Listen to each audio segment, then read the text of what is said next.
परंतु रूपसिंह राठोड कामानिमित्त बाहेर गेल्यानंतर मामी आणि हा जो भाचा आहे ना, यांचे शारीरिक संबंध त्या घरामध्ये होत असत. Hello everyone, this is Vijay and welcome back to the another case studied with me. विचार करा, एक मामी मामाला सोडून भाच्याच्या प्रेमात पडली तर याचे पुढे जाऊन किती वाईट परिणाम होणार याची आपण ना कल्पना सुद्धा करू शकत नाही. परंतु आजच्या घटनेमध्ये काही असंच झालेलं आहे. एक मामी भाच्याच्या प्रेमामध्ये पडते. प्रेमामध्ये पडल्यानंतर पुढे जे होतं ना, ते एवढं धक्कादायक आहे की त्याची आपण कल्पना सुद्धा करू शकत नाही. तर बघूया नेमकी ही कहाणी काय आहे. मित्रांनो, आजची कहाणी समजून घेण्यासाठी आपल्याला मध्य प्रदेश राज्यातील इंदोर या शहरामध्ये जावं लागेल. जवळपास आजपासून 10 वर्षापूर्वी एका लग्नामध्ये रूपसिंह राठोड नावाचा मुलगा एका मुलीला पाहतो. ती मुलगी कोण आहे, कुठून आहे, तिचं नाव काय आहे हे रूपसिंहला माहीत नव्हतं. कारण त्याने त्या मुलीला पहिल्यांदाच पाहिलेलं होतं.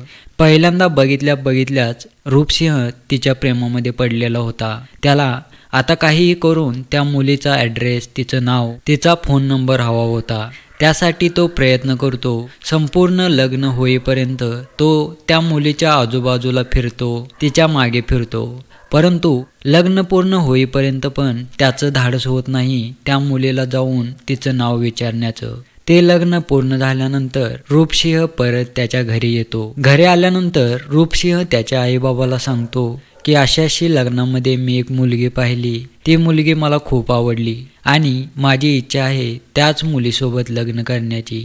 ती मुलगी कोण आहे, कुठून आहे याची थोडीशी चौकशी करा. असं सांगितल्यानंतर पहिल्यांदा तर रूपसिंहच्या आईबाबांना वाटलं की त्याच्या मनामध्ये प्रेमाची भावना जागृत झाली असेल आणि 1-2 दिवसामध्ये त्याची ती भावना ना कमी होईल. परंतु याच्यासोबत असं होत नाही. परत रूपसिंह त्याच्या आईबाबाला सांगत होता, परत त्या मुलीविषयी बोलत होता. त्यामुळे रूपसिंहचे आईबाबा त्यांच्या नातेवाईकाला विचारतात की ती मुलगी कोण होती, कुठून होती, तिचं नाव काय आहे. आणि त्यांना समजतं की त्या मुलीचं नाव पूजा असं आहे. ती मुलगी या ठिकाणाहून आहे. मुलगी त्यांच्या समाजातील म्हणजे त्यांच्याच जातीतील होती. त्यामुळे रूपसिंहचे आईवडील लग्नाची मागणी घालण्यासाठी पूजाच्या घरी जातात. हा रूपसिंह पण दिसायला एकदम हँडसम होता. त्यामुळे पूजाने जसं रूपसिंहला बघितलं होतं, दोघे पण लग्नाला तयार झालेले होते. त्याच्यानंतर या दोघांची पहिल्यांदा मैत्री होते. मैत्रीचं रूपांतर प्रेमामध्ये होतं. अँड देन दोन्ही कुटुंब सहमती देतात यांच्या लग्नाला. दोघांचं लग्न खूप मोठ्या उत्साहामध्ये पार पडतं. आता या दोघांचं लग्न झालेलं होतं. लग्न झाल्यानंतर पूजा जी होती ना, ती म्हणजे मॉडर्न जनरेशनमध्ये ज्या पद्धतीच्या मुली असतात त्या प्रकारची होती. म्हणजे इंस्टाग्रामवरती रील्स बनवून असू दे, फोटो पोस्ट करणं असू दे, फिरायला जाणं असू दे, चित्रपट पाहण्यासाठी बाहेर जाणं असू दे, अशा गोष्टी ना तिला आवडत होत्या. परंतु रूपसिंह राठोडच्या घरातले जे होते ते ओल्ड कस्टम अँड ट्रॅडिशनला फॉलो करणारे होते. म्हणजे जुन्या प्रथा परंपरांना फॉलो करणारे होते. त्यांना हे आवडत नव्हतं त्यांची सून इंस्टाग्रामवरती व्हिडिओ बनवेल. त्यांना हे आवडत नव्हतं त्यांची सून इंस्टाग्रामवरती फोटो पोस्ट करेल. म्हणजे रूपसिंहच्या आईबाबांचा पूजाला ना पूर्णपणे विरोध होता. त्यामुळे पुढे जाऊन रूपसिंहमध्ये आणि पूजामध्ये भांडण व्हायला सुरुवात होते आणि पूजा आणि रूपसिंह एका दुसऱ्या ठिकाणी जाऊन राहायला सुरुवात करतात. यांच्या लग्नाला 2-3 वर्ष ओलांडून गेलेली होती. रूपसिंह राठोड हळूहळू दारू प्यायला सुरुवात करतो. हळूहळू यांच्यामध्ये भांडण व्हायला सुरुवात होते. त्याच्यानंतर त्यांना एक मुलगा जन्माला येतो. मुलगा जन्माला आल्यानंतर पण यांच्यामध्ये जे भांडण होत होतं ते पुढे तसंच वाढत जातं. आता यांच्या या कहाणीमध्ये एका तिसऱ्या व्यक्तीचा प्रवेश होतो. हा आहे शुभम. हा रूपसिंह राठोडचा भाचा आहे. म्हणजे ही पूजा त्याची मामी आहे. रूपसिंह राठोड शुभमला काहीतरी कामाला लावण्यासाठी त्याच्या घरी म्हणजे इंदोरला बोलवतो. दिवसावर दिवस ओलांडून जात होते. मामाचं आणि मामीचं जास्त भांडण व्हायला सुरुवात झालेली होती. हे सर्व करत असताना पण ही पूजा इंस्टाग्रामवरती रील्स, फोटो वगैरे पोस्ट करत असते. त्या फोटोच्या खाली, रील्सच्या खाली हा शुभम कमेंट करत असतो.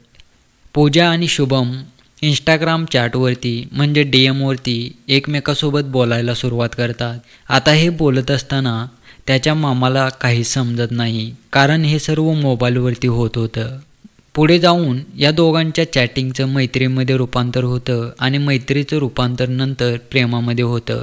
आता मामी शुभमला सांगायची की तुझा मामा मला खूप त्रास देतोय, मला मारतोय आणि मला तुझ्या मामासोबत राहण्याची इच्छा नाही आहे.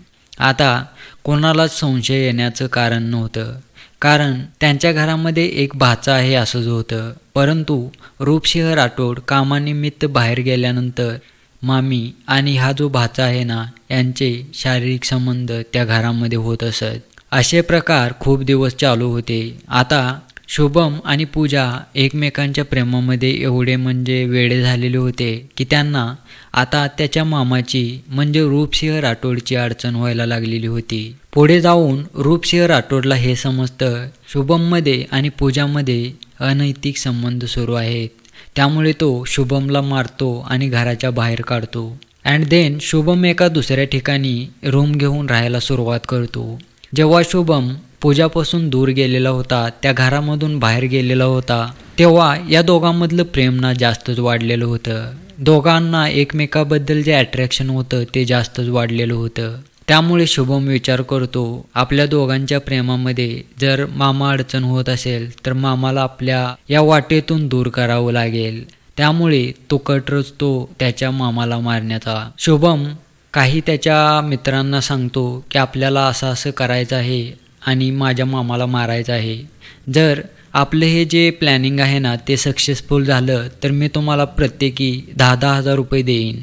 त्यामुळे त्याचे जे मित्र होते ना ते पण तयार होतात. आणि प्लस पॉईंट म्हणजे त्याचा जो मामा होता ना तो दारू खूप पित होता आणि त्यामुळे मामाला मारणं जास्त काही अवघड नव्हतं. शुभमचं आणि त्याच्या मामीचं प्लॅनिंग पूर्ण तयार झालेलं होतं. शुभमचे 4 मित्र रूपसिंह राठोडच्या म्हणजे त्याच्या मामाच्या घरी जातात. व्हिडिओ कॉल वगैरे करतात. मामा रात्री येतो दारू पिऊन. त्याच्यानंतर मामीच्या मदतीने रूपसिंह राठोडच्या तोंडावरती उशी ठेवून त्याचा म्हणजे श्वास रोखला जातो आणि त्याची हत्या केली जाते. त्याच्यानंतर त्याच्या डोक्यामध्ये ना एक दगड मारला जातो. दगड मारल्यानंतर त्याचं रक्त ना खूप जास्त सांडत होतं.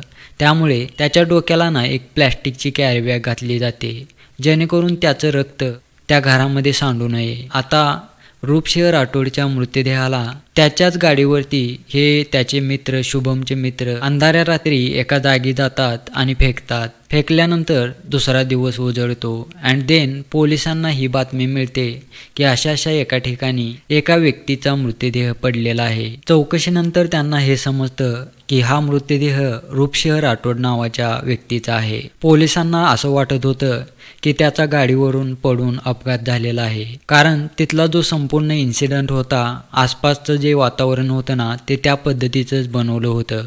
त्याच्या गाडीला पण फोडलेलं होतं जेणेकरून असं पोलिसांना प्रिटेंड केलं जाईल की त्याचा अपघात झालेला आहे आणि पोलिसांना पण ना तसंच वाटत होतं.